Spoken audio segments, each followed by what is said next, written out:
নমস্কার। বাংলার বাড়ি প্রকল্পে যারা প্রথম কিস্তির ৬০,০০০ টাকা পেয়েছেন তাদের দ্বিতীয় কিস্তির ৬০,০০০ টাকা পেতে হলে দুটি কাজ কমপ্লিট করতে হবে। কি কি এই দুটি কাজ আমরা জানবো এই ভিডিওটির মাধ্যমে। তাহলে চলুন শুরু করা যাক। কেন্দ্র টাকা না দেওয়ায় রাজ্যের নিজস্ব কোষাগার থেকে খরচ করেই গ্রামীণ এলাকার ২৮ লক্ষ দরিদ্র মানুষদের পাকা ঘর তৈরি করার জন্য সিদ্ধান্ত নিয়েছে রাজ্য সরকার। এর মধ্যে প্রায় ১২ লক্ষ উপভোক্তার ব্যাংক অ্যাকাউন্টে মাস দুয়েক আগেই প্রথম কিস্তির ৬০,০০০ টাকা পাঠিয়ে দিয়েছে রাজ্য। এর জন্য খরচ হয়েছে ৭,২০০ কোটি টাকা। প্রথম কিস্তি সম্পন্ন হওয়ার সাথে সাথে রাজ্য সরকার এখন দ্বিতীয় কিস্তির উপর মনোযোগ দিচ্ছে, যা আগামী জুন মাসের মধ্যেই বিতরণ করা হবে বলে বাজেটে জানিয়েছে রাজ্য। এই দ্বিতীয় কিস্তির ৬০,০০০ টাকা পেতে হলে উপভোক্তাকে অবশ্যই বাড়ির লিল্টন লেভেল পর্যন্ত কমপ্লিট করতে হবে।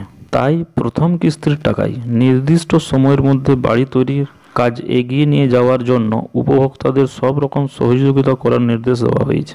উপভোক্তাদের মধ্যে অধিকাংশই কাজ শুরু করে দিলেও নানা কারণে এখনও অনেকেই তা করতে পারেননি। এই জন্য শুরু হয়েছে সুপার চেকিং। কতটা কাজ হয়েছে, আদৌ বাড়ির কাজ শুরু করেছেন কিনা, বা বাড়ি শুরু করতে কি অসুবিধা হচ্ছে, এই সমস্ত তথ্য সংগ্রহ করতেই এই সুপার চেকিং।